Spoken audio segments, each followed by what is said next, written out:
Coucou, moi c'est K2, j'ai 18 ans et je suis photographe. Est-ce que je me sens représentée? Je parlais en tant que femme et de couleur. Je pense que de plus en plus, il y a des représentations féminines sur la scène, que ce soit musicale, que ce soit à la télé, que ce soit gouvernementale aussi, des députés, des choses comme ça. Donc je pense que de plus en plus la porte s'ouvre aux femmes et aux femmes de couleur notamment. Et c'est sympa. On n'y est pas encore totalement, faut pas se mentir, mais de plus en plus ça va.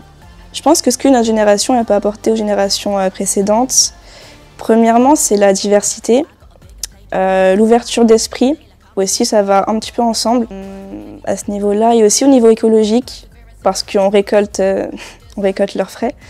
Donc aujourd'hui c'est à nous de faire attention à tout ce qui est écologie, à trier, tout ça, alors qu'en fait c'est de leur faute un petit peu, parce qu'on subit un petit peu ce qu'ils ont fait.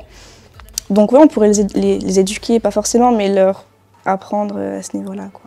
Oui, je pense qu'aujourd'hui, la santé mentale, c'est un sujet qui est beaucoup moins tabou qu'avant, parce que, par exemple, avec les réseaux sociaux, on en parle beaucoup plus.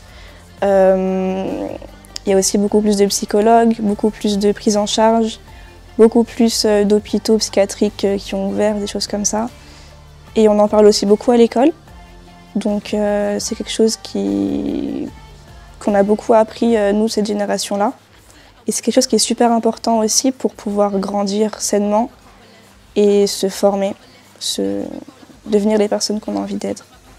Mon avis par rapport à l'intelligence artificielle, je pense qu'il ne faut pas voir que le bien ni que le mal. Il faut savoir prendre le positif. Après, il y a aussi pas mal de côtés négatifs. Par exemple, pour tout ce qui va être des métiers de la photographie, du graphisme, de la vidéo, même de la chanson. Mais bon, il faut savoir le doser avec pertinence. Et on peut faire des belles choses avec, mais il ne faut pas trop en abuser non plus, quoi. Alors, selon moi, certains hommes politiques utilisent TikTok de manière extrêmement hypocrite. Je ne citerai pas, mais je pense que... Voilà, on sait un petit peu. Et en fait, surtout, c'est un moyen... Je pense qu'ils ont trouvé leur moyen pour toucher la jeunesse, ce qu'on a pu voir aux élections précédentes. Et ouais, après, c'est super hypocrite, parce qu'en vrai, de vrai, la jeunesse, on n'est pas tant touché par ça que par rapport à tout ce qui est gouvernement et tout, enfin moi personnellement.